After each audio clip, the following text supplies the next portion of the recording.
The Range Rover Evoque is a little bit like my man bag. It's got origins in rugged outdoorsiness, and when you buy it, you kind of dream of going on an adventure up a mountain with it. But my bag and the car have both over time become fashion symbols. So in today's video, I want to find out if the Range Rover Evoque is just a fashion symbol, or if it's also a damn good family SUV.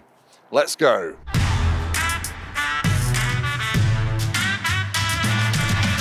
When the Evoque came out in 2011, it blew everyone away with its Victoria Beckham styling, apparently. And this version came out in 2018, still looking $1 million. It was updated with these thinner LED headlights, although entry-level versions don't get LEDs, they get old-fashioned ones. But the rest of it looks really nice. And its rivals, the Mercedes GLA and the BMW X1, can't really hold a candle to it. Continuing the style theme for a second, the 2080 On Evoque got these retractable door handles which hide away in the car when it's locked, which looks really cool. Some models like this one get massive 21-inch alloy wheels, although to be honest, you're better off with slightly smaller ones if you want to prioritize comfort. You'll get a bit less jolted around in the cabin. In terms of rugged stuff, you can get this as a proper 4x4, or if you prefer fuel economy, get a front-wheel drive version. There's an off-road pack as well, which puts wading sensors under the mirrors, which tells you how deep the water is you're driving through, and you can drive through 60 centimeters of liquid before you kill it. So that's quite handy if you're into your serious National Trust car parks. Oh, it's locked itself. Looks nice and smooth now, doesn't it?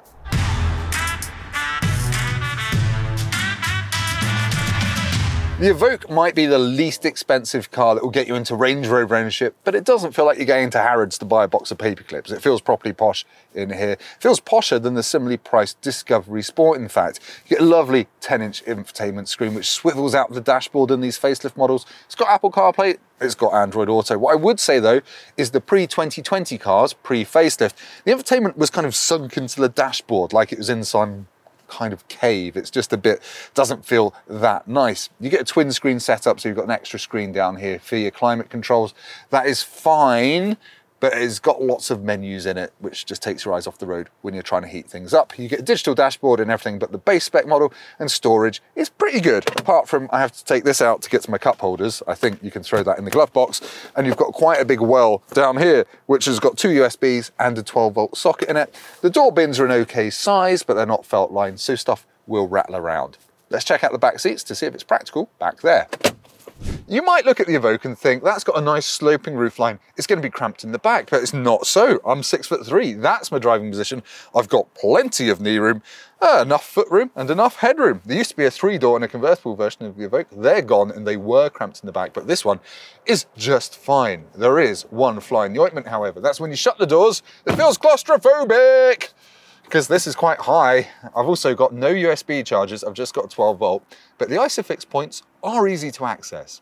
That's a real roller coaster, wasn't it? At the back, the Evoque looks quite pretty. I really like these slim lights here. I'm not so keen on the weird fake bronze exhausts. In terms of practicality, you can fit it with a tow bar and it can tow up to 2,000 kilos on a brake trailer. But that's 500 kilos less than a Volkswagen Tiguan. That seems wrong to me.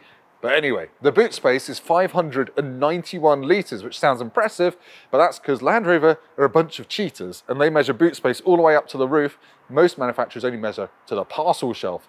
The hybrid version has got less boot space, 571 litres, again on the cheaty measurement unit. Otherwise, it's a decent enough space. It's nice and flat. You've got some space under the boot floor, you've got some tie-down hooks, you've got curry hooks, you've got a 12-volt socket, and a little elastic strap. But that's all by the by, really. What really matters is finding out whether it will pass the Motorpoint Big Boot Challenge.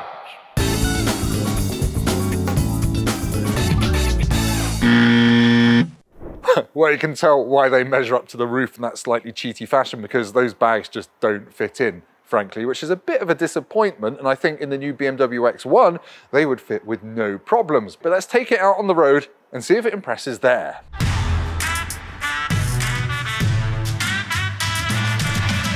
Right, we're going to go for a drive in the Range Rover Evoque. The engine's already running because it's blooming freezing outside, and I'm going to put my heated steering wheel on that I've got in this first edition car.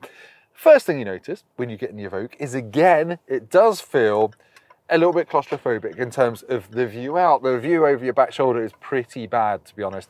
And the roof feels quite low. The view out the front is okay, but it does feel like you're peering out of a slit on a tank It's just, you know, there is some style compromise going on here. In terms of engines though, there's a decent choice. It's 2-litre petrols or 2-litre diesels. The diesels go from 150 horsepower to 240 horsepower. The petrols similar, but they go up to 300 horsepower. And the P300E is a 1.5-litre petrol hybrid, plug-in hybrid, which will get you about 30 miles on a charge. So you've got a decent choice. To be honest, I would just go for one of the diesels, even the 150 horsepower diesel. It does the job perfectly well, unless you're a speed demon. But if you're a speed demon, why are you buying an SUV? But anyway, let's get out some dual carriageways and find out if it's refined at 70 miles an hour. Right, I'm doing 70 miles an hour now, which is the motorway speed in the UK, obviously, and refinement in the Evoque is really good. Apart from wind noise, I've got a bit off the door mirrors because they're huge, but I feel like I'm in a nice double glazed cocoon. The seats are super comfy, and it is a safe car as well. It's got a 5-star Euro NCAP crash test rating. It's got automatic emergency braking and all the usual safety tech you expect. And you also do feel like you're in a bit of a tank. But is it a tank that's fun to drive? Let's head to a twisty road and find out. Right, I'm on a twisty country road in the Evoque, and thankfully it's one of those SUVs that prioritises comfort above sportiness. The previous Evoque was actually a bit of a hatchback to drive. This feels a bit more relaxed, a bit more grown up. And this one's on 21-inch wheels, which would normally absolutely knacker the ride comfort, but it's okay. You feel them thud a bit, but it's not as bad as I expected. So yeah, it rolls a bit in corners, and yeah, it's not huge amounts of fun to drive, but again, it's an SUV. It could go across that muddy field further than any other SUV in the business, but it's perfectly good on road as well. So yeah, it's good to drive, I would say. It does the job, it ticks the boxes. Let's go back to Motorpoint and sum up in what we like to call an outro.